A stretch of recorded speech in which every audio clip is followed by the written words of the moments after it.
അല്ലല്ലോ, ഇവിടെ നമ്മള് ഫുൾ ആക്ഷൻ അല്ലേ ബൈച്ചേട്ടൻ. ഇല്ലില്ല ഇല്ല എന്തിനാ വാ വാടാ കൊല്ലേ ചെല്ലേ വാടാ വാടാ വാ വാ വാ വാ ചിരിക്കരുത്, നോ ചിരി.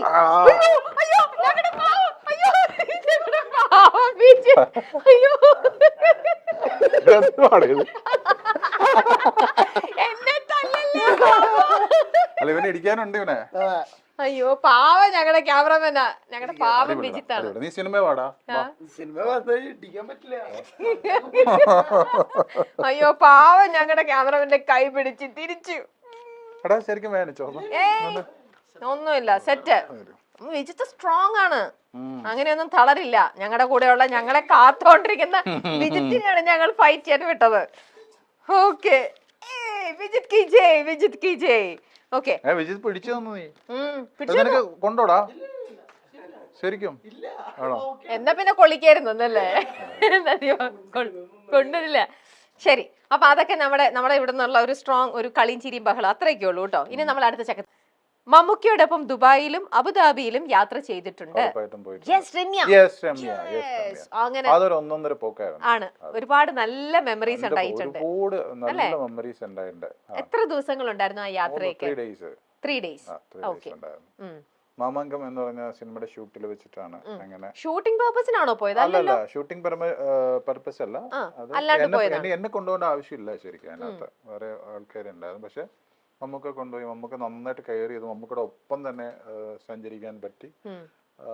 ഞാൻ ഒരു ദുബായില് വലിയൊരു ബിസിനസ് മീറ്റ് നടക്കുന്നു, സിനിമയുടെ കണക്റ്റഡ് ആയിട്ടാ. മമ്മൂക്കനെ കാണാനായിട്ട് കുറെ അറബികളൊക്കെ വന്നിട്ടുണ്ട്. അന്ന് മമ്മൂക്ക ഇങ്ങനെ ഒരു സോഫയാണ്, മമ്മൂക്ക ഇരിക്കുന്നുണ്ട്, ഞങ്ങൾ പുറത്തവിടെ നിൽക്കുന്നുണ്ട്. മമ്മൂക്ക എന്നെ വിളിച്ചിട്ട് ബജു വാ ഇവിടെ ഇരിക്കുന്നു പറഞ്ഞിട്ട് മമ്മൂക്കയുടെ അടുത്തിരുത്തി ഇവരുടെ മുമ്പില്.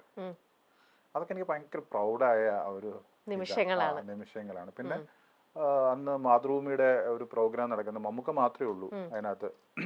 മമ്മൂക്ക മാത്രമേ ആ സ്റ്റേജിൽ കയറാൻ പറ്റുള്ളൂ. മമ്മൂക്കയുടെ ഒപ്പം എന്നെയും കൊണ്ടുപോയിട്ട് ആ സ്റ്റേജിൽ കയറി അവിടെ നിന്ന് സംസാരിച്ചു.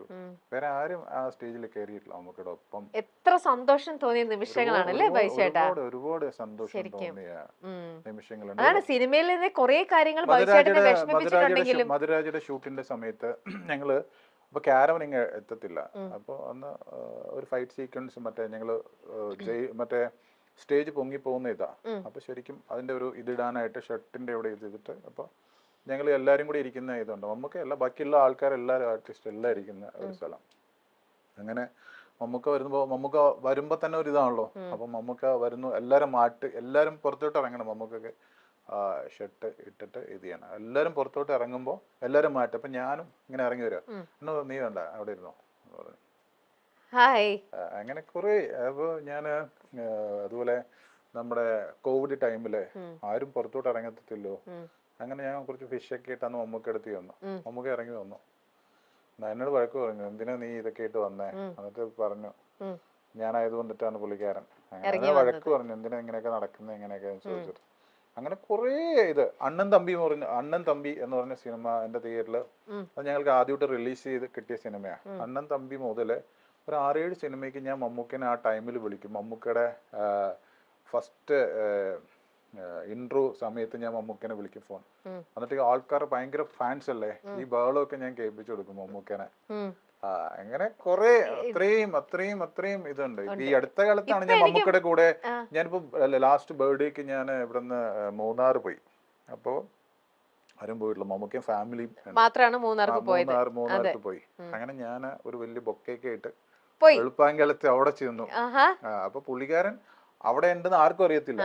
അവിടെ പോയി ഞാൻ കണ്ടുപിടിച്ച് ആ ബർത്ത്ഡേക്ക് എനിക്ക് വിഷ് ചെയ്യണമെന്ന് തോന്നുന്നു മമ്മൂക്ക അടുത്ത്. അപ്പൊ ഞാൻ അവിടെ ചെന്നപ്പോ തന്നെ പറഞ്ഞു അവിടെ ആരെയും കയറ്റി വിടത്തില്ല. ആ ബർത്ത്ഡേക്ക് മമ്മൂക്ക വന്നിട്ട് എൻ്റെ അടുത്ത് എന്തിനാ നീ ഇന്നലെ കണ്ടല്ലേ, പിന്നെ എന്തിനാ വന്നേ, ഇത്രയും ദൂരം വന്ന എന്തിനാ ഒക്കെ എല്ലാം വാങ്ങി. അതിനുശേഷം ഞാൻ പോന്നു. എന്നിട്ട് മമ്മൂക്ക കൂടെയുള്ളവരോട് പറഞ്ഞു അവന് സങ്കടം ഉണ്ടാവും, ഞാനൊരു കോഫി പോലും അവന് കൊടുത്തില്ല അങ്ങനെ എന്നൊക്കെ പറഞ്ഞിട്ട്. എന്നിട്ട് എന്നോട് മമ്മൂക്കനെ വിളിക്കാൻ പറഞ്ഞു അതിനുശേഷം. അപ്പൊ അങ്ങനെ കുറെ മമ്മൂക്കയായിട്ട് കുറെ അത്രയും ആത്മബന്ധം ഉണ്ടായി. അതുകൊണ്ട് തന്നെയാണ് മമ്മൂക്ക കറക്റ്റ് റൈറ്റ് ടൈമില് എന്നോട് ചോദിച്ചു എത്ര മണിക്കാണ് ഈ ഫംഗ്ഷൻ നടക്കുന്നത് എന്നൊക്കെ എല്ലാം ചോദിച്ചിട്ട് ആ റൈറ്റ് ടൈമിൽ ഒരു വന്നത് മോളുടെ ഒരു എൻഗേജ്മെന്റിന് വലിയേട്ടനെ പോലെ എൻഗേജ്മെന്റിന് കയറി വന്നു. എല്ലാവരും മുമ്പിൽ വെച്ചിട്ട് എന്നെ കെട്ടിപ്പിടിച്ചു. അങ്ങനെ എന്നിട്ട് അങ്ങനെ പുള്ളിക്കാരൻ അത്രയും ക്രൗഡായിരുന്നു, ഒരുപാട് പേര് ഉണ്ടായിരുന്നു, കുറെ കൂടെ സ്പെൻഡ് ചെയ്ത്. കല്യാണത്തിനും മമ്മൂക്ക തീർച്ചയായിട്ടും ഉണ്ടാവും അല്ലേ? നല്ലതാണ്. അതെ അതെ, എത്താൻ പറ്റട്ടെ. ഇപ്പൊ എനിക്ക് മനസ്സിലായി ബൈജു ചേട്ടന്റെ വീട്ടിൽ എന്തുകൊണ്ടാണ് ബൈജു ചേട്ടന്റെ കുറേ ട്രോഫികൾ ഇങ്ങനെ മെമന്റോകളുടെ ഇടയിൽ മമ്മൂക്കയുടെ മാത്രം ഒരു മുഖം, ഒരു മെമന്റോ അവിടെ വെച്ചത്. അതിന്റെ പിന്നിലത്തെ രഹസ്യം ഇന്നിപ്പോ വളരെ ക്ലിയർ ആയിട്ട് മനസ്സിലായി. ഇത്രയും ഡെപ്തിൽ അന്ന് പറഞ്ഞില്ല, പക്ഷെ ഇന്നിപ്പോൾ ആ ഡെപ്തിൽ പറഞ്ഞപ്പോഴാണ് ആ ആത്മബന്ധം, നിങ്ങളുടെ തമ്മിലുള്ള ആ ഒരു ബന്ധത്തിന്റെ ആഴം മനസ്സിലായത്. ഞാൻ പറഞ്ഞില്ലേ, ഞാൻ അന്ന് 8ാം ക്ലാസ്സിൽ പഠിക്കുന്ന സമയം മുതലേ മമ്മൂട്ടി എന്നൊക്കെ ഇപ്പോഴല്ല, അന്ന് മമ്മൂട്ടി എന്നല്ലേ പറയുള്ളൂ. അതെ, അപ്പോ അങ്ങനെ കുമ്പളങ്ങി എന്റെ വീടിനടുത്തുള്ള സ്ഥലമാണ്. പിന്നെ ചില സിനിമകൾ ഹിറ്റ് ആകുമെന്ന് നമ്മുടെ മനസ്സിൽ തോന്നാറുണ്ട്. അതിന്റെ സബ്ജക്ട് എനിക്ക് ചെറുതായിട്ട് അറിയാമായിരുന്നു. അതിൽ ഒരു ക്യാരക്ടർ എനിക്ക് വേണമെന്ന് ഞാൻ ശ്യാം പുഷ്കറിനോട് പറഞ്ഞിരുന്നു. സോൾട്ട് ആൻഡ് പെപ്പറിൽ ബാബുരാജിന് ഗംഭീര ക്യാരക്ടർ കൊടുത്തത് ശ്യാമായിരുന്നു. അന്ന് തൊട്ട് എനിക്ക് അതുപോലൊരു വേഷം വേണമെന്ന് ശ്യാമിനോട് പറയുന്നുണ്ടായിരുന്നു. അങ്ങനെ കുമ്പളങ്ങി നൈറ്റ്സ് ഷൂട്ടിംഗ് തുടങ്ങിയപ്പോൾ എനിക്ക് അതിലൊരു വേഷം തരുമോ എന്ന് ചോദിച്ചു. കുറച്ച് ദിവസത്തിന് ശേഷം നല്ലൊരു വേഷമുണ്ടെന്ന് പറഞ്ഞ് ശ്യാം വിളിച്ചു. ബൈജു എഴുപുന്ന പറയുന്നു, സ്ക്രിപ്റ്റിൽ ആ സീനിൽ ഡയലോഗ്സ് ഒന്നുമില്ല, നമ്മൾ ഒരേ തൂവൽ പക്ഷികൾ എന്ന് മാത്രമായിരുന്നു ശ്യാം എഴുതിയത്. സിറ്റുവേഷൻ പറഞ്ഞു തന്നിട്ട് ബൈജുവിനോട് ഇഷ്ടമുള്ള ഡയലോഗ് പറയാനായിരുന്നു ശ്യാം ആവശ്യപ്പെട്ടത്. ഈ സിനിമയിൽ തന്റേതായ ഒരു സ്പേസിലാണ് കഥാപാത്രത്തെ അവതരിപ്പിച്ചത്. ഡയലോഗ് സ്വന്തമായി പറയാൻ എനിക്ക് സ്വാതന്ത്ര്യം തന്ന മറ്റൊരു സിനിമ ഉണ്ടാവില്ല. അതിൽ ഞാനൊരു ഡയലോഗ് പറയുമ്പോൾ ഫഹദ് ചിരിക്കുന്ന ഒരു ഷോട്ടുണ്ട്. അത് ശരിക്കും സ്പോട്ടിൽ വന്നതാണ്. അവൻ ശരിക്കും ഒരു ബോൺ ആക്ടറാണ്. ദുൽഖർ നായകനായി ഫഹദ് വില്ലനായി എത്തുന്ന സിനിമ വരണമെന്ന് ഒരുപാട് ആഗ്രഹമുണ്ട്.